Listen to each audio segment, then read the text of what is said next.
যে তারেক রহমানও আমার আগে ফোন দিয়ে সরাসরি আমার কাছে ফোন দেওয়ার সাহস পায় না, আমার মিসেসকে ফোন দিয়ে আগে আমার মিজাজ মর্জি যাই না লয় করে উড়ে এসে আবার একটু মনোনয়ন পেতে চেয়েছিল। বিএনপি নেতাকর্মীদের অনেকের মধ্যে যেটা মনে হচ্ছে, আওয়ামী লীগ সরকার পতনের পর তারা এমপি হয়ে গেছে, অনেকে রুবিন ফারহানার জন্য এখনো কিন্তু একটা 50-50 চান্সে আটকে গেছে। বিএনপি যাদের নামের তালিকা প্রকাশ করেছে তাদের প্রত্যেকের প্রতি আমাদের শুভকামনা থাকলো, একজন বাদে। একজনের প্রতি আমরা শুভকামনা জানাতে পারি না, কারণ তিনি জুলাই গণঅভ্যুত্থানের প্রকাশ্য বিরোধিতা করেছেন, জুলাই গণঅভ্যুত্থানের তিনি গাদ্দার। অবশেষে বহু জল্পনা কল্পনার পরে, অনেক চড়াই উতরাই পেরিয়ে, দীর্ঘ প্রতীক্ষার পরে বিএনপি তাদের 237টি আসনে আগামী ত্রয়োদশ জাতীয় সংসদ নির্বাচনের প্রার্থিতা ঘোষণা করেছে, তালিকা প্রস্তুত করেছে। এই প্রার্থিতা ঘোষণার মধ্য দিয়ে জনমনে, রাজনৈতিক বিশ্লেষকদের কাছে এবং রাষ্ট্রচিন্তকদের কাছে, রাজনৈতিক দলদের কাছে মিশ্র প্রতিক্রিয়া লক্ষ্য করা যাচ্ছে। মিশ্র প্রতিক্রিয়া দিয়েছে ইতিমধ্যে এনসিপির নাসিরউদ্দিন পাটোয়ারি। তিনি অলরেডি ইতিমধ্যে তিনি বলেছেন যে বিএনপি তাদের যে প্রার্থিতা ঘোষণা করেছে 237টি আসনে, এখানে অধিকাংশই গডফাদারদের তারা মনোনয়ন দিয়েছে। বিএনপি তাদের প্রার্থী তালিকা প্রকাশের মাধ্যমে জাতিকে হতাশ করেছে, আমরাও হতাশ হয়েছি। এখানে উল্লেখ্য, জামাত ইসলাম কিন্তু এই কাজটি আরো 3 মাস আগে কমপ্লিট করে ফেলেছে। তারা তাদের 200টি আসনে একেবারে নিজেদের প্রার্থী তালিকা ফাইনাল করে ফেলেছে এবং 100টি আসনেও সেটাও ফাইনাল করে ফেলেছে, কিন্তু সেখানে নাম ঘোষণা করা হয় নাই। যদি কারো সাথে জোট হয় তাহলে জোটের শরিকদের জন্য জামাত ইসলাম 100টি আসন কিন্তু ছেড়ে রেখেছে। আর বিএনপি 237টি আসনে ঘোষণা করেছে, মাত্র 67টি আসন তারা ফাঁকা রেখেছে তাদের জোট প্রার্থীদের জন্য। মজার ব্যাপার হচ্ছে, এই যে প্রার্থী তালিকা চূড়ান্ত করেছে, যদিও বলা হচ্ছে এটি প্রাথমিক তালিকা, তারপরেও বলা চলে, ধরে নেওয়া যায় যেটি তাদের চূড়ান্ত প্রার্থী তালিকা। এই চূড়ান্ত প্রার্থী তালিকায় যে সমস্ত ব্যক্তিদের 2-1জনের নাম না বললেই নয়, যাদের নাম এসেছে এবং যারা বাদ পড়েছে তাদের 2-1জন সম্পর্কে একটু কথা বলা দরকার। অন্য কারোর ক্ষেত্রে আমাদের আপত্তি নেই, বিএনপি যাদের নামের তালিকা প্রকাশ করেছে তাদের প্রত্যেকের প্রতি আমাদের শুভকামনা থাকলো, একজন বাদে। একজনের প্রতি আমরা শুভকামনা জানাতে পারি না, কারণ তিনি জুলাই গণঅভ্যুত্থানের প্রকাশ্য বিরোধিতা করেছেন, জুলাই গণঅভ্যুত্থানের তিনি গাদ্দার। জুলাই গণঅভ্যুত্থানকে তিনি খাটো করার জন্য এমন কোনো কথা নাই, এমন কোনো বক্তব্য নাই যা তিনি দেন নাই।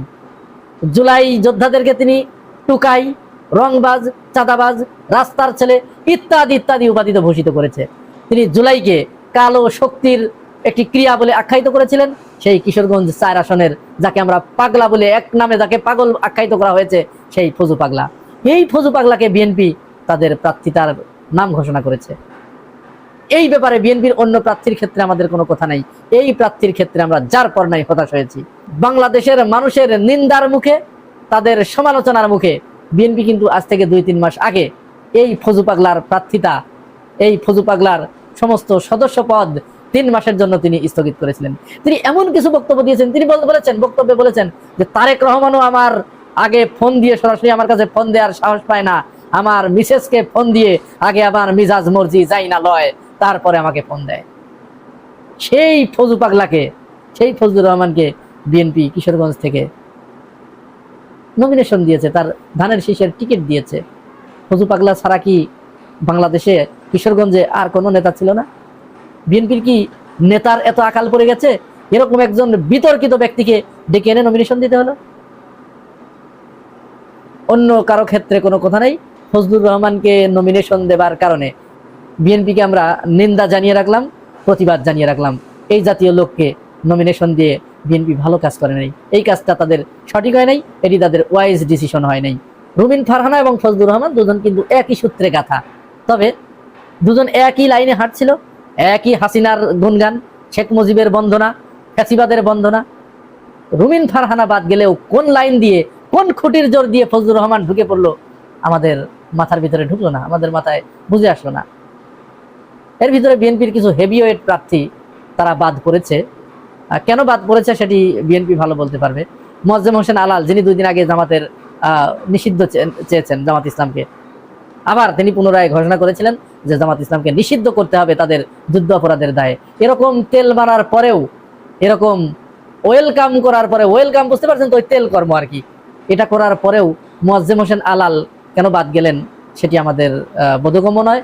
আরো বাদ পড়েছেন ওই যে আপনাদের মনে আছে কিনা যে বিএনপির নেতাকর্মীরা যদি মুতে দেয় তাহলে বাংলাদেশ ভেসে যাবে, সেই মুতকাণ্ডের মূল হোতা শামসুজ্জামান দুদু ভাই, তিনিও বাদ পড়েছেন, তার নামও ঘোষণা করা হয়নি। জানি না কি হবে। এরপরে হাবিবুর নবী খান সোহেল, ঢাকায় যিনি রাজনীতি করেন, তাকেও বাদ রাখা হয়েছে, তার নামটাও ঘোষিত হয় নাই। এরকম আরো বেশ কিছু হেভিওয়েট নেতা, অপরদিকে সাবেক দুই শিক্ষামন্ত্রী এবং প্রতিমন্ত্রী এহসানুল হক মিলন এবং ওসমান ফারুক, এদের দুজনের নাম আছে। তো যাই হোক, প্রার্থী তালিকা অধিকাংশই পুরনো, নতুন মুখ কিছু এসেছে।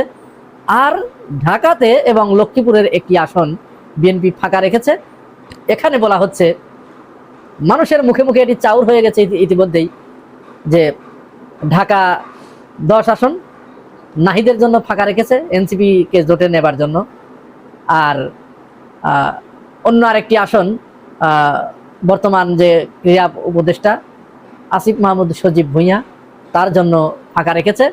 এবং লক্ষ্মীপুর 1 আসন উপদেষ্টা মাহফুজ আলমের জন্য ফাঁকা রেখেছে বিএনপি। ধারণা করা হচ্ছে যে এখানে কিন্তু দেখেন সার্জিস আলম পঞ্চগড় যেখানে, সেখানে অলরেডি প্রার্থী দিয়ে দিয়েছে, এবং হাসনাত আব্দুল্লাহ কুমিল্লার যে আসনের থেকে তিনি লড়বেন সেই আসনেও কিন্তু প্রার্থিতা ঘোষণা করেছে।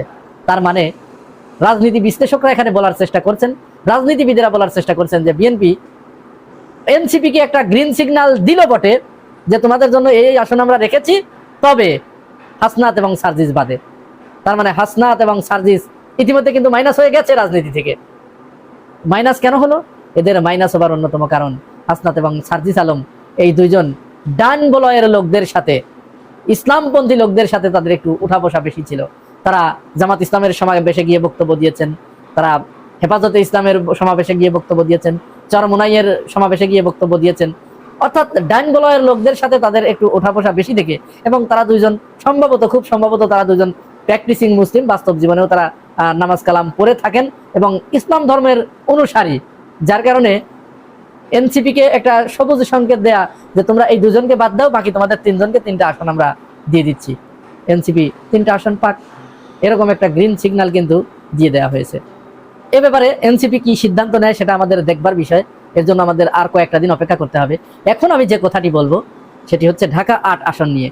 ঢাকা 8 আসন অত্যন্ত গুরুত্বপূর্ণ একটি আসন। এইটা হচ্ছে শাহবাগ এবং মতিঝিল এই এলাকা নিয়ে, পল্টন টল্টন এই ঢাকা 8 আসনের ভিতরে, এবং বাংলাদেশের সাংস্কৃতিক বলয়টা কিন্তু এই আসনকে কেন্দ্র করেই গড়ে ওঠে, যেহেতু পাশেই বাংলা একাডেমি, জাতীয় জাদুঘর, ঢাকা বিশ্ববিদ্যালয়, মানে কালচারাল অ্যাক্টিভিজমের যে জায়গাটা, সেটা কিন্তু মেইন জায়গাটা এটা। সুতরাং এখানে আমাদের এমন একজন লোক দরকার যিনি বাংলাদেশি কালচার খুব আদ্যপান্ত জেনেছেন, তার ক্রয়ায়ত্ত হয়েছে, তিনি ওটিকে গুলিয়ে খেয়েছেন, এবং ভারতীয় আগ্রাসনের, কালচারাল আগ্রাসনের বিরুদ্ধে যিনি রুখে দাঁড়াতে পারেন এবং ওইটার মোকাবেলা করতে পারেন, এরকম একটি লোক, এরকম একজন প্রার্থী কিন্তু আমাদের এখানে দরকার। তো আমরা কিন্তু এরকম একজন প্রার্থীর সন্ধান পেয়েছি। তিনি হচ্ছেন আমাদের ইনকিলাব মঞ্চের শরীফ ওসমান হাদি। তিনি ঢাকা 8 আসন থেকে, আপনারা জানেন, সেখানে তিনি নির্বাচন করবেন 8 আসন থেকে। ঢাকা 8 আসনে বিএনপি তাদের মির্জা আব্বাসকে নাম ঘোষণা করেছে এবং জামাত ইসলামের পক্ষ থেকে অ্যাডভোকেট হেলাল উদ্দিনের নাম ঘোষণা করা হয়েছে। আমরা বিএনপির ব্যাপারে কিছু বলতে পারি না, কারণ বিএনপি এখানে ছাড় দেবে কিনা, সেটা দেবে না, কখনোই দেবে না, যেহেতু মির্জা আব্বাস তাদের একজন হেভিওয়েট প্রার্থী। তবে জামাতের কাছে আমাদের আকুল আবেদন থাকবে, জামাত ইসলামের নেতৃবৃন্দের কাছে আমাদের আকুল আবেদন থাকবে। 8 আসন, এটি এত গুরুত্বপূর্ণ একটি আসন যে ভারতীয় আগ্রাসন, সাংস্কৃতিক আগ্রাসন মোকাবেলার জন্য এখানে শরীফ ওসমান হাদি যে সাংস্কৃতিক বলয়টা তিনি গড়ে তুলেছেন, এবং তিনি সাংস্কৃতিক অঙ্গনে ভারতকে যেভাবে মোকাবেলা করতে পারবেন, টেক্কা দিতে পারবেন, এটি অন্য কারো ক্ষেত্রে সম্ভব নয়। সুতরাং জামাত ইসলাম এই বিষয়টি ভেবে দেখতে পারে যে তাদের প্রার্থীকে প্রত্যাহার করে শরীফ ওসমান হাদিকে, হোক সে স্বতন্ত্র, এই লোককে আমাদের দরকার, বাংলাদেশের জন্য ওসমান হাদিকে আমাদের দরকার। সুতরাং ওসমান হাদিকে সেখানে জেতানোর জন্য, তাকে সেখান থেকে বের করে আনার জন্য জামাত ইসলাম এবং ইসলামী সমমনা যে অন্যান্য দলগুলো আছে যারা প্রার্থী দিতে চাচ্ছেন ওইখানে, তারা যদি প্রার্থী দেয়া থেকে বিরত থাকেন, আর ওসমান হাদি যদি ঢাকা 8 আসনে মির্জা আব্বাসের আসনে যদি লড়ে এসে তিনি যদি নির্বাচিত হয়ে আসেন, তাহলে কিন্তু সাংস্কৃতিক অঙ্গনে বিরাট একটা পরিবর্তন ঘটে যাবে।